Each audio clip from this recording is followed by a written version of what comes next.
Well, the government continues to be shut down. We are now on day 30. Um, Still ugly. We still have to talk about it, unfortunately, even though we're all like, this is old news.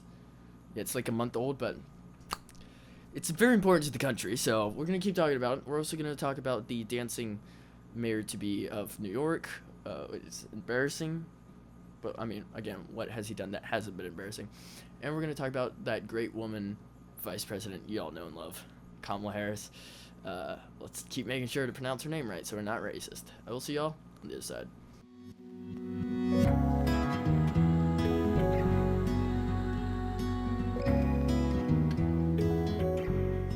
Okay, so first things first, we're gonna go out of country here.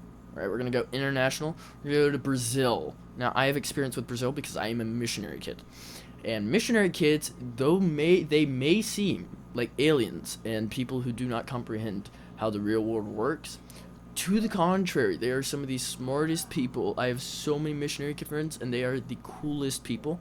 So trust me when I say they are awesome. You should totally be friends with them. They will not know how to make friends, but if you come up to them, they'll probably do pretty well. But Brazil is a great country. I love Brazil, but at the same time, Brazil is third world, so it's still kind of in that how would you say? It's still trying to grow. Is basically what I'm trying to say.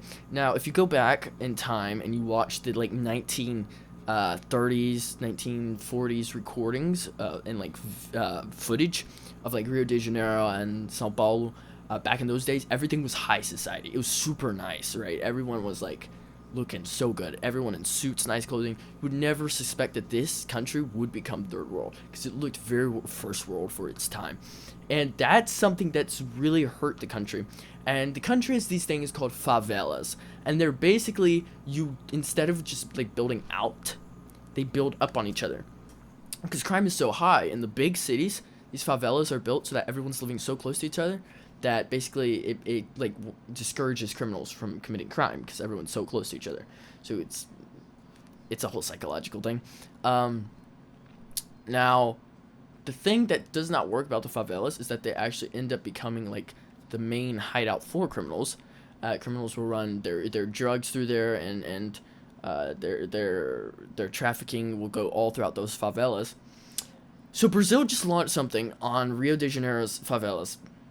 It's called Operation Containment, or Operação Contenção, which is basically the idea of containing and virtually actually destroying gang presence in these favelas. So it was launched on October 28th, 2025, so 3 days ago. And basically it's called the Comando Vermelho, which is like the Red Command, are the criminal organization that this was launched against. And it's super interesting because these are like violent gangs. Y'all talk about, there's here in Brazil there's gangs like PCC, and gangs like that kind of like in the northern region, but they have stretches all the way down to the south, and when you hit the south, there's even these bigger gangs, and one of them would be this Comando Vermelho, which is kind of like a Tren de Agua, but here in Brazil. So it's very strange, and deadly. About 2,500 police officers that participated in this raid of the favela. It resulted in about 132 deaths and like 110 arrests. And the word was that there were no police officers killed, but many details actually show that there were about 4 police officers killed. Now the UN got really worried about this, really worked up, like, y'all are killing a lot of people, you gotta stop, this is going too far, this is like mass genocide, y'all can't do this. And so they were getting super criticized for doing this. At the same time, so like the Brazilian people are torn because they don't want to see this happening. This is literally war in their country. They don't want to see a battle in their country. But at the same time, they know like I talk to them. The people are very aware of the criminality in their country, and they're also very aware of their president, who's an extreme criminal. Okay, this guy had spent time in jail before being president again, so he was elected in his first term, and then he went to jail, and then got out of jail, stole the election from the people, and then is now president again. They all recognize that their president is, like, a criminal. They all recognize that. They all know that. And the worst part, I would say, all about this, is that, like, the amount of hypocrisy everywhere in Brazil right now is insane. Like, so it's criminals running the country, criminals loving the government, criminals hating the government, criminals not wanting to be punished, and this whole ideology that you should feel bad for criminals, like, when they get their punishment. It's a very leftist and very, I would say, socialistic idea. That you should feel bad for the people who've committed crimes. Like, they shouldn't go to prison. Here, there was literally a limit, you know. You can steal up to this much money's worth, and it was a massive sum. Up to this much money's worth, and you will not go to jail. And this is why gang members were celebrating in prison when Lula, the current president of Brazil, was elected. Because they knew they would be allowed to go commit their crimes without any opposition, without any adversity, no consequences, just go do whatever I want. And that will sink your country. Totally sink your country. And now they freaked out, and they tried to destroy these narco-terrorists, basically, and try to end their regime and reign over these favelas, but it won't work. You can't just do it all at once. And you're going to kill a lot of innocent people too, which we've already seen. So let this be a lesson learned to America, to anyone else. I think the way Donald Trump has dealt with the illegal immigration idea has been phenomenal. Why? Because he didn't just go blowing up people. He made sure that we get everyone out of the country that doesn't belong here. And he's all for people coming in legally. But if you have massive crime rates like America did have when Joe Biden allowed in 10 million illegal immigrants during his time, most of those were drug traffickers and human traffickers. There's the difference. Brazil treated it one way, Trump treated it another. Both kind of the same issue, dealing with criminality in your country. And now Brazilians are fleeing to other South American countries because they're like, I don't want to be in the middle of this, my goodness. So they're going to Argentina, Uruguay. Argentina, we all know, has a great government now. I mean, who would not want to flee there, right, if your country's under attack? So they're just flying there. And everyone's feeling bad for everyone, and everyone's hating each other, and it's a bad kind of cycle. But I know that some things are just not worth doing, and this would be one of them. This is mass killing, and do it in a more systemic way. Also, where you're like arresting people after they've been tried would be a good idea, because I think that's the law. But moving back into America, the great government shutdown of 2025. Happy Halloween. I do not celebrate Halloween, but to all you do, I don't celebrate it. Fun fact, it's the evening with the most human sacrifice, so one reason I don't celebrate it. But it's great. Nobody wants to humanly sacrifice me. I don't have enough meat on my bones, so no cannibals coming after me. They might use me as toothpicks. I won't lie. Like, maybe they'll do that, but well, like, hopefully we never find out. Actually, I was gonna say we'll find out. Let's not find out. October 1st, 2025 was when it was shut down. I think I've mentioned this probably like just only about a million times. It's now extended to 30 days. Today is October 31 that I am recording this. And it is now the second largest shutdown in U.S. history. Let's please not make it the longest. I'm begging you.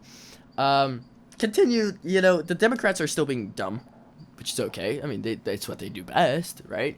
But I wish they would just do it in other ways. You know, like, seriously, this is so sad sometimes. And I just wish that maybe the Democrats would actually feel for the country, because there are some, but it's always the ones that aren't in the government. That's the sad part. All the people in the House that actually need to be making moves, or in the Senate, or like the people that should be making moves and should be caring about the country, instead just care about their career, and they're putting their career in front of the country, and that's why the country's still in lockdown. Why? I've talked about this. Chuck Schumer, he wants his position, and he also wants the support, and he wants the backing of multiple high tier liberals. He wants that support.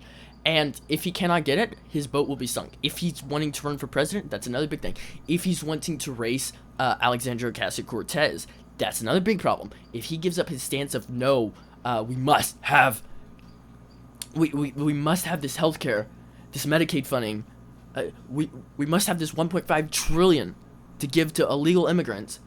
if he gives up that stance, people are gonna freak out, and he won't receive his backing anymore because, once a communist, always a communist. I can't go back. Why would I choose to do what's right? After sinking my boat this far.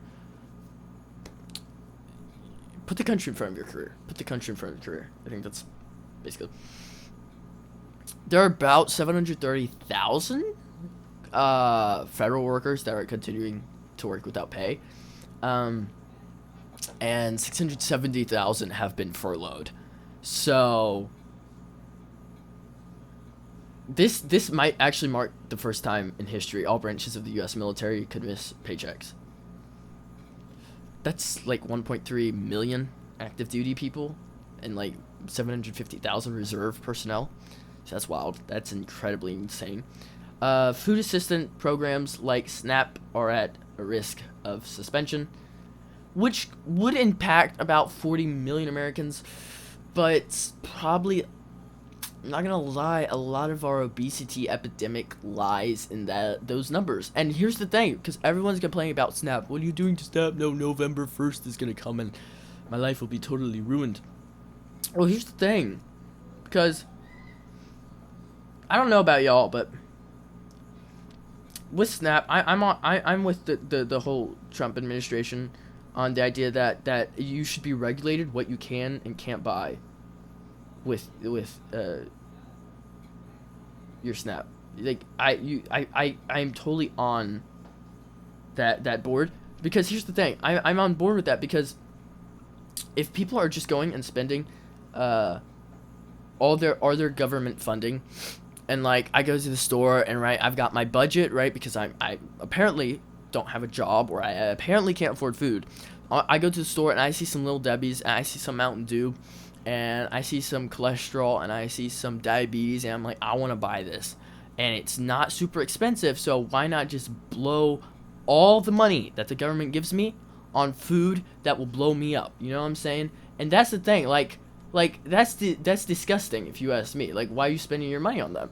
But they are, because they can. Nobody has told them they can't, so they're gonna keep doing it. And this is why MAHA comes in, the Trump organization comes in. They're like, okay, slow down. You need to start spending your money on stuff that will make you healthy, right? Where's our obesity epidemic coming from? You'll actually find it mostly in the lower class, if not almost completely in the lower class. Why? Because these people know that the bad food is cheaper, the bad food tastes good, and the bad food is chocolate mostly, and cholesterol. I mean, have you seen Twinkies? Those things came like straight from the devil, my brother. Like, those are nasty. I remember the first time I had a Twinkie, and when I bit into it, I could tell that I was gonna die from a heart attack in a few hours because of the cholesterol clogging up my arteries, which was insane. I'm like, I'm not doing that again. I want fresh food. I don't know about y'all, but like growing up, I always had like beans, rice, steak, salad all my life. It's been great. Love it. Would not change what I had growing up for anything, really. And it's made me healthy. I'm a very healthy, mostly individual. I get sick a lot, but that's beside the point. But these people on Snap are just blowing their money on stuff that they should not be blowing their money on. So a video of a lady, she's on vacation, complaining that she can't buy whatever on earth she wants. Why are you on Snap and on vacation? How do you afford vacation but not like afford the daily necessities? I feel like there's something wrong. But her life is her life, but the taxpayer money, the taxpayers get a say, and the taxpayers do not want Snap users to be blowing all their money on food that is just not worth it. So I'm with them on that whole idea. Now they're freaking out, and this is also going to cause Schumer, all the liberals, to freak out. Like, what are you doing? You can't tell people what they're doing. Actually, yes, they can. Donald Trump is the president of the United States. He's the president of our government, and even though he is not a king, at the same time he has the backing of more Republicans in the Senate and in the House. They have a majority. And if they're saying, I do not want you blowing all the government's money that we are kindly giving to you, we don't want you blowing it on Twinkies and death, then for crying out loud, do not.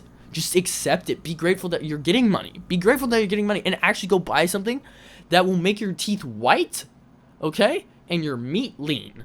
Because otherwise, you are going to be sitting around being the obese issue clogging the arteries of the United States of America. And we do not need that at all. And trust me, going to America is wild. You walk into a Taco Bell and you see this absolute honker of a beast dude, like he's probably a trucker, walks in. It's wild, some of the stuff you see. And yeah, it's just, I know we can do better. We're a first world country, y'all. Let's, like, okay, living in Brazil, I know how people see Americans. They either see them as total models, or they see them as obese pigs. That's how they see Americans. Because that's what we presented to the world. That's what we presented to the world. Economically, the shutdown is projected to cost us about $7 billion. Just the U.S. economy.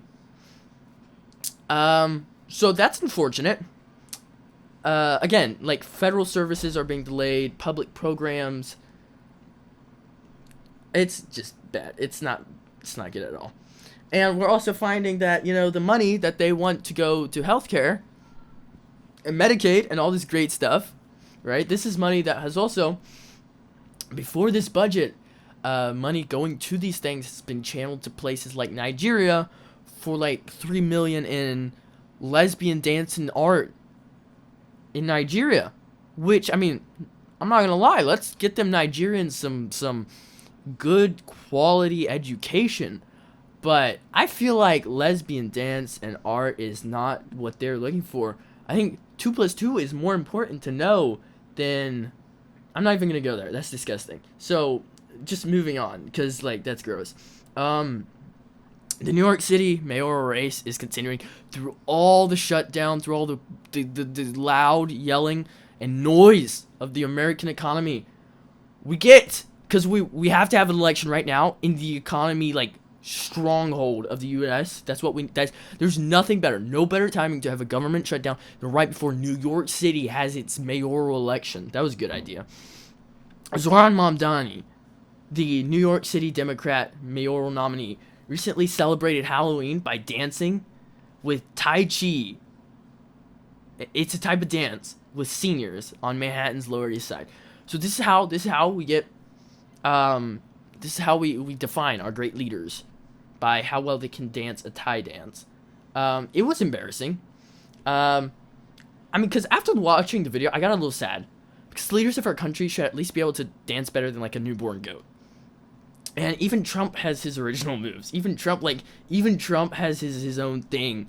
Zohran Mamdani does not have his own thing. It's not even original. I mean, at least Trump, you know, he's original. He can do his own little thing, and everyone's like, oh, that's Trump. Yep. It doesn't look good, but it looks better than a dying goat. So that's my point. And should we be judging our leaders by their dance moves? Probably not. Or else we'd have the floss backpack boy as our president, which would be bad. Horrible. It'd be like having the 6'7" boy be our president. That'd be just sad. But again, like, this is weird. You're not gonna get any supporters, and you probably would get more supporters if you had not danced with them.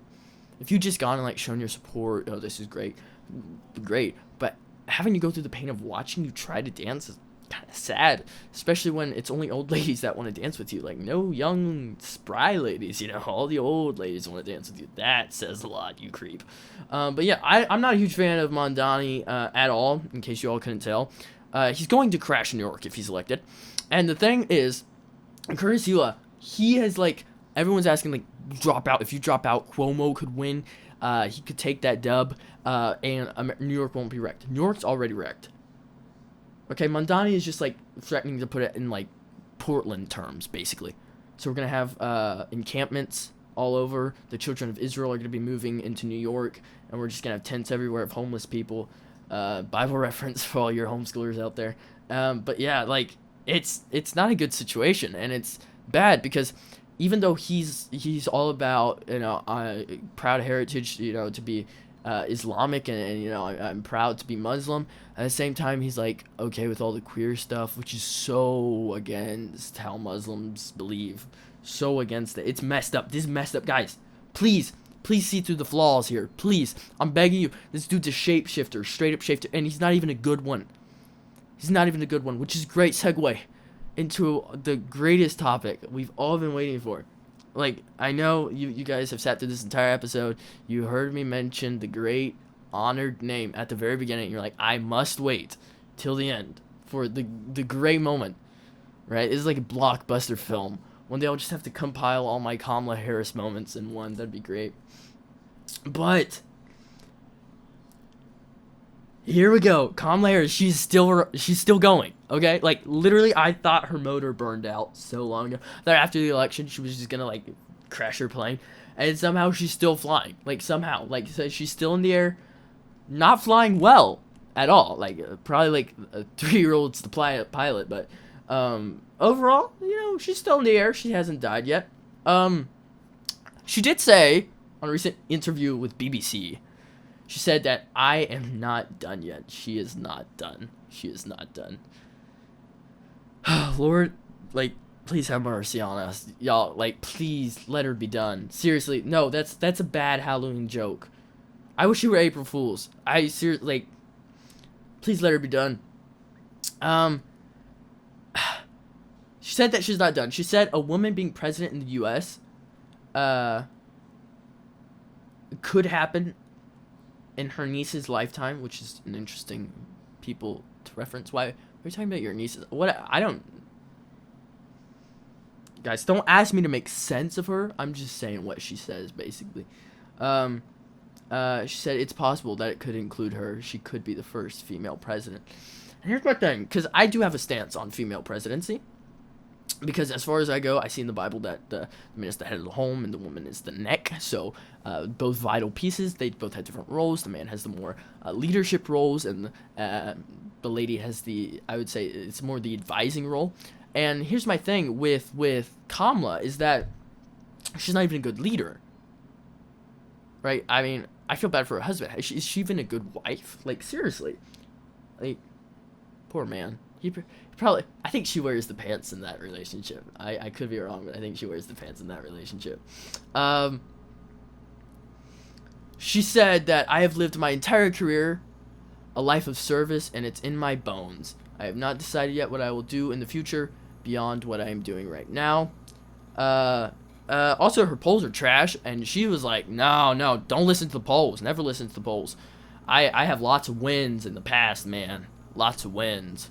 It'd be like the Blue Jays, who had never won a World Series, and being like, we had lots of wins in the past. We had lots of wins in the past, right? But let's look at the World Series you've lost, then it's totally different. Or if we look at the pennants you've lost, it's totally different. But if you take the small wins, then you look really good. If you take out all the big stuff, it's the same for anyone, okay? And talking politics with Kamala Harris, she has no big wins at all. The biggest thing she had was in California. That's it. But she's also failed a lot in her career.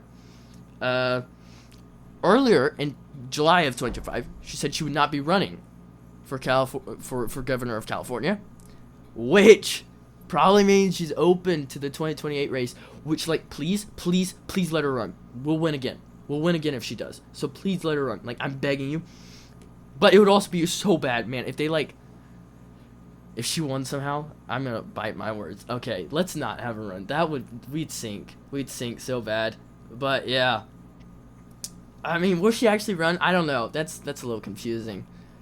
But she also admitted that she regretted not going on Joe Rogan's podcast, that's nice of her. I mean, she only went on things if she could choose the questions, and if it was like shorter than an hour, because she obviously can't go for that long.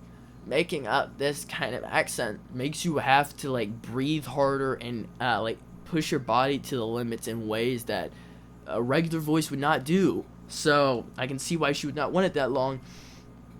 But again, she said she wanted to do Joe Rogan's podcast, and then she never did. That would be so sad if she went on that. Oh, why do we not have that? What are we doing? We have all these great comedians in the U.S., and then we don't have Kamala Harris on Joe Rogan's podcast. That's so sad. That would be the best comedy routine ever. Oh my goodness. We will be back for that. We will be back for. I want that. I want that. Please make a petition for that. I want her on Joe Rogan's podcast. She's also really mad about the $300 million ballroom that Trump is doing on the East Wing. So in case you didn't hear this, he is tearing down the East Wing to build a magnificent East Wing of the White House, mind you. to build a massive ballroom. She wrote, or she was on the Weekly Show with Jon Stewart, and she said, I mean, are you effing kidding me? Seriously, Kamala, you're already so unattractive. Why do you have to drop an F-bomb? You know, this guy wants to create a ballroom for his rich friends while completely turning a blind eye to the fact that babies are going to starve when the SNAP benefits end in just a few hours from now. What about those babies? What about those babies? You stand for abortion. Are you kidding me? You don't give a rip about babies. Please don't act like you do. That's disgusting. You advocate the killing of babies. And you would go far, too. Like, deep, third term, long time. Oh, yeah, baby can, like, virtually... And you might have even stood for post-birth abortion. And yet you're now let's pull out the babies. Well, it's a really convenient argument. Yeah, that's really smart of you. That's really smart of you. I hope you keep using that logic, because it doesn't win battles. We saw this in 2024 during the election, and we're seeing it again now. It doesn't win battles. I don't know why the Democrats have not learned their lesson yet. I wish they would. I just wish they would. I wish they would see the hypocrisy. She does not care about babies. She's made this. Babies can be a pest, according to her. Babies can be a pest, and it's a woman's choice whether or not the baby lives or dies. So she doesn't really give about babies at all. Now she's gonna pull that card. Are you serious? Like, goodness gracious, this lady, y'all. Like, she is Karen Harris. Okay, she's not Kamala. She is Karen Harris. She describes a Karen. She is a Karen. And I've even said in the past, because I tried to, like, eulogize her and pull out the good things about her. And I was like, she actually seems like a genuine, like, she actually wants good for her country, right? But that's just insane. That's an insane argument to pull out at an insane time when you really don't need to pull it out. It's kind of absurd, totally absurd. And I think this is basically showing where the left in America is at, where the right in America is at. Right wants to open the government, left doesn't want it open. And we're watching Brazil be destroyed. And here's the blessing, because we can watch that from the outside. We're watching Brazil be destroyed. It's got a virtuous socialist leader. And watch Brazil. Watch what's going on in Brazil. Watch what's going on in California. Watch what's going on in New York and Portland. Elect one of these leftist dweebs, and you're going to have that all over the country. So you Texans who really enjoy your clean cities, or you Tennesseans who really enjoy your clean cities, or your Floridians who really enjoy your clean cities, or like you all living in Arizona, Phoenix, gorgeous city, y'all, like, you voted in one of these people, and that's your entire country is going to look like Portland, which is like gross to think about. That's it for this episode. Hope y'all enjoyed. I will see y'all in the next one. God bless, and God bless the USA.